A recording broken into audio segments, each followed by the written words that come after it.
안녕하세요, 김산책입니다.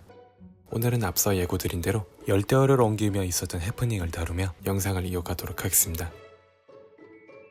격리통 속에서 점점 커지는 아이들과 반대로 점점 작아지는 격리통. 좁은 공간에서 자라는 아이들을 보며 아이들이 있는 곳이 너무 좁아 보인다며 단독 어항을 추가할 계획은 없는지, 분양할 계획은 없는지, 더 넓은 공간으로 보낼 수는 없는지 많은 분들께서 걱정을 해주셨습니다. 저 또한 마찬가지였습니다. 부담스러울 정도로 빨리 커오고 마리수도 전에 한 마리만 키우던 것과는 달리 수백 마리나 더 많고 하니까 속도를 감당할 수가 없었습니다. 그렇지만 아이들을 계속해서 격리통에 두는 것은 거의 학대가 아닌가 싶어 수많은 생각을 하다 결국 격리통 밖으로 빼내기로 결심했습니다. 하지만 아이들을 격리통 밖으로 내기까지의 과정은 생각 이상으로 험난했습니다. 우선 아이들을 어느 어항에 둘지 결정을 할 때 엔젤 쌍이 살고 있는 수조에 옮기려다 그곳은 조명이 약하고 유리에 금이 가 있어 수조가 언제 터질지도 모르는 상황이며 촬영하기 힘든 부분이 적지 않아 있어 포기를 하게 되었습니다. 작은 수초 어항은 크기가 너무 작아 10마리를 넣고 어느 정도 자라기만 해도 꽉 차 보이기 때문에 생각조차 하지 않았습니다. 그렇게 됐을 때 결과적으로 아이들을 놓을 수 있는 수조는 큰 어항밖에 없는데 문제는 그곳에 여러 종류의 열대어가 살고 있었습니다. 아이들이 있는 수조가 바로 그곳 큰 어항인데 거기서 격리통 바깥으로 나가는 순간 다른 열대어에게 먹히거나 공격받아 죽을 확률이 거의 100%에 가깝기 때문에 조금 과감한 선택을 했습니다. 바로 기존에 살고 있는 열대어들을 빼는 것입니다. 이 친구들을 어디로 옮길까 하다가 엔젤 수조가 어느 정도 공간에 여유가 있으니까 그곳에 옮기면 되겠다 싶어 시험삼아 움직임이 정말 빠른 친구인 블루킹 테트라를 입수시켰는데 이게 저의 큰 착오였습니다. 엔젤 부부의 속도가 비교적 느리기 때문에 테트라가 도망만 잘 다니면 안전할 것이라 생각을 했었는데 부부가 낳은 알이 부화한 지 얼마 안 된 시점이었고 아기들을 다 빼도 습성이 남아있었는지 공격성이 상당히 높았습니다. 그래도 어느 정도 테트라가 잘 피해 다니길래 괜찮을 거라고 생각을 했었는데 그날 저녁에 보니까 블루킹 테트라는 온몸에 심각한 상처를 입고 죽어 있었습니다. 제 판단 미스 때문에 제 수조에서 수개월을 살아온 친구가 그렇게 어이없이 죽었습니다. 혹시나 저처럼 엔젤이나 알을 보호하는 어종을 키우시는 분이 계시다면 어떠한 경우에도 타 어종과 합산을 하지 마시길 바랍니다. 만약 하신다고 해도 2차 광폭이 넘어가는 비교적 큰 어항에 하시길 바랍니다. 좁은 어항에서 예민해진 쌍들은 거의 폭군과 다름없기 때문에 다른 어종들이 공격받아 죽을 확률이 높은 것 같습니다. 그렇게 테트라가 죽는 모습을 보며 이건 안 되겠다 싶어서 다른 어종들을 다행히도 남아있는 수조가 있어서 그곳으로 옮겨주었습니다. 이 친구들은 아는 분께 분양을 보낼 예정입니다. 좁은 곳에서 좀 오래 있었는데 분양을 받으시겠다는 분이 계셔서 정말 다행입니다.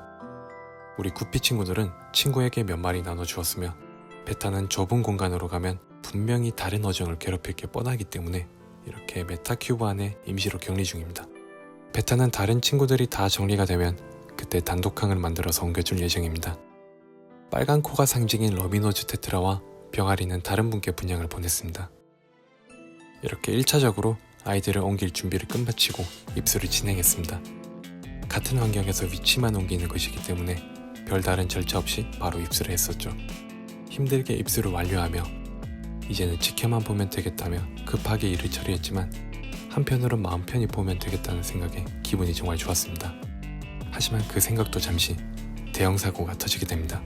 저는 현재 이 수조에 외부 여과기를 사용 중입니다. 그리고 외부 여과기로 들어가는 입수구가 유막 제거 기능이 있는 것을 사용 중인데요. 바로 여기서 문제가 터졌습니다. 이 입수구는 밑에서 그리고 위에서 동시에 수조 내에 있는 물을 빨아당기는데 윗부분이 바로 물 위에 둥둥 뜨는 유막이나 부유물들을 빨아당겨 여과기로 보내는 역할을 하는데 이 부분이 갑자기 물속으로 완전히 가라앉아 버리는 사고가 발생했습니다. 그렇게 되면서 대략 30마리 정도가 빨려 들어가게 되었습니다. 이때 10여 마리 있는 구출에 성공을 했지만 남은 아이들은 잃고 말았습니다. 여과기 속 물살이 세기도 하고 안에 여과제가 많이 들어있기 때문에 이리 치이며 저리 치이며 죽은 아이들이 많이 보였습니다. 저의 불찰로 인해 아이들이 죽은 모습을 봤을 때는 정말 최근에 다시 물생활을 시작하며 지금까지 이런 적은 없었는데 정말 마음이 아팠습니다. 지극정성으로 키운 아이들이 어처구니 없는 실수로 인해 목숨을 잃은 모습을 보니까 말이 나오지 않더라고요. 충격에서 벗어나고 여과기를 다시 연결한 후 거실을 이용하여 이렇게 못 들어가도록 잠시 동안 막아두기로 했습니다. 다른 입숙으로 교체를 해도 되는데 교체를 하지 않은 이유는 현재 아이들에게 먹이를 많이 급여하기 때문에 필히 유막이 생길 수밖에 없습니다. 실제로도 많은 유막이 껴있어 이게 감당이 안 돼요. 어쩔 수 없이 유막 제거기가 달린 입수구를 계속 사용하기로 했습니다. 그 후로는 아이들에게 큰 위협이 될 만한 요소들은 없으며 지금까지 잘 자라주고 있습니다. 이야기가 다소 무거웠습니다. 가능하면 이런 얘기를 하지 않았을 수도 있지만 혹시나 저처럼 외부 여과기를 사용 중이거나 비슷한 환경이신 분들을 위해 이렇게 될 수도 있으니까 주의하라는 뜻에서 영상에 담았습니다. 부디 죽은 아이들은 더 넓은 곳에서 브라인 슈림프가 가득한 멋진 곳에서 자유로이 헤엄치며 잘 살고 있기를 바랍니다. 분위기를 전환할 겸 잠깐 아기들을 한번 볼까요? 아이들은 여전히 성장 속도가 빠른 것 같습니다.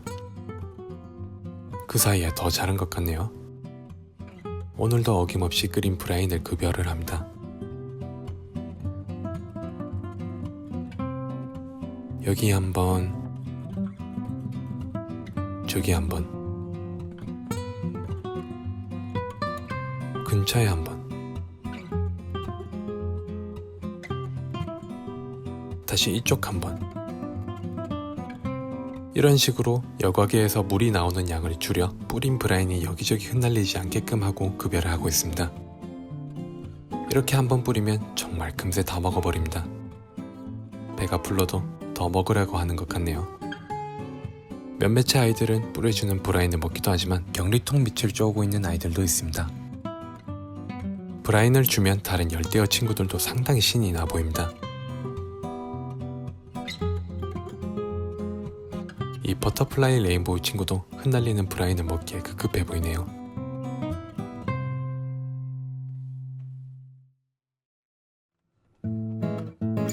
우리 400마리의 아가들과 비교적 최근에 태어난 아가들의 동생들입니다.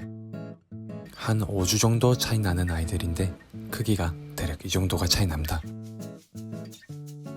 5배에서 6배 정도가 차이 나지 않을까 싶은데요. 저는 개인적으로 이때가 더 귀여운 것 같습니다. 왜냐면 주황색 배가 선명하게 보이는 건 이때 분이기 때문입니다.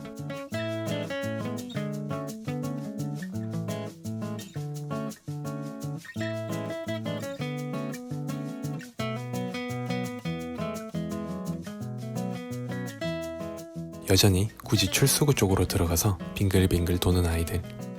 도는 와중에도 브라인을 먹으려고 하는 모습을 보니 웃음만 나옵니다. 먹이 중에서 브라인 슈림프에 대한 선호도가 상당히 높은 편인데 우리 사람의 입장에서 보면 어떤 음식과 같을까요? 그게 아니면 특정 음식이 아닌 밥이라는 개념 자체에 가까운 것일까요? 스포이드로 빨아당기기 힘든 정도에 오면 이렇게 급여기를 떼서 수조에다 부어줍니다.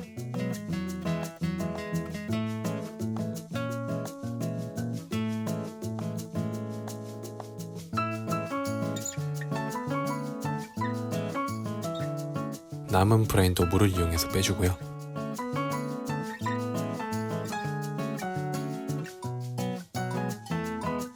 아이들이 헤엄치는 모습을 보면 상당히 많은 힐링이 됩니다.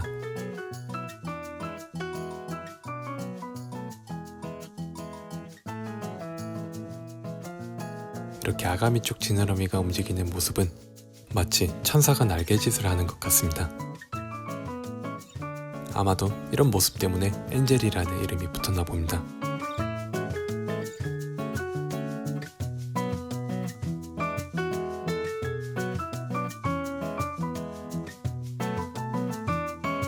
여기 특출나게 큰 아기가 있습니다. 지금은 베타형이 격리된 격리통과 수조 사이를 지나다 공간이 넓지 않아 약간 끼인 것 같네요. 자세히 보면 신기하게도 세로 줄무늬가 있습니다. 형 엔젤이가 자랄 때는 이렇게 자라는지는 잘 모르겠는데 무늬가 없는 플래티넘 엔젤에게서 이런 무늬를 보니까 상당히 신기합니다. 혹시나 다른 느낌으로 성장하려나요?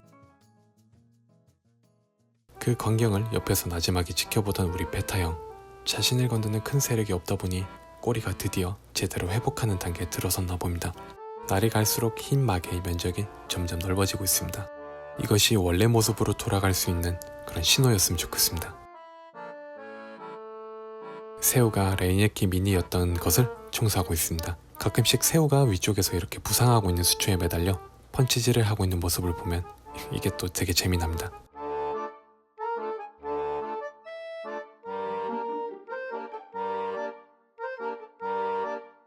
그리고 또 2주가 지났나 봅니다.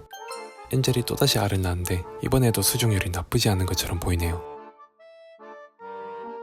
지금은 흰색 알, 즉 수정이 되지 않은 무정란을 떼먹는 모습을 보고 계십니다.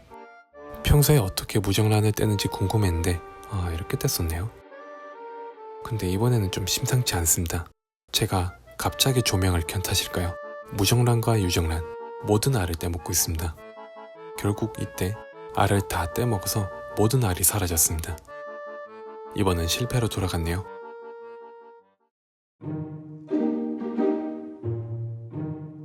저번에 조명을 끄고 핸드폰 플래시를 이용하여 만든 영상이 재밌어 또 한번 촬영을 해봤습니다. 조명이 약간 둔해서 아쉽긴 한데 그래도 그 나름의 매력이 있는 것 같아요. 역시 수초와 열대어의 조합은 사랑이랄까요? 수초 주변으로 엔젤이가 다니는데 그 모습이 상당히 보기가 좋습니다. 전에 촬영할 때는 몰랐는데 어두운 분위기 속에서 보는 구피가 이렇게나 아름다울 줄은 감히 상상도 못했습니다. 암컷에게 구애 행위를 하는 수컷, 암컷을 끝없이 쫓아다니며 구애를 하고 있습니다. 모든 자연의 생물이 그렇듯 구피 또한 수컷이 많이 화려한 편입니다. 마치 드레스를 입은 듯한 정말 아름다운 꼬리를 지니고 있습니다. 구피가 헤엄치는 모습을 계속 관찰하고 있으면 이게 정말 꼬리인지 아니면 긴 드레스를 입은 것인지 착각을 불러일으킬 정도입니다. 계속 쫓아오는 수컷이 귀찮은지 암컷은 수컷을 피해 도망다니기 바빠 보입니다. 오늘 영상 이 구피 친구들을 보며 마치도록 하겠습니다. 영상이 꽤나 길었는데 계속해서 시청해주신 분들 정말 감사드립니다. 다음에 다시 찾아뵙겠습니다. 지금까지 김산책이었습니다.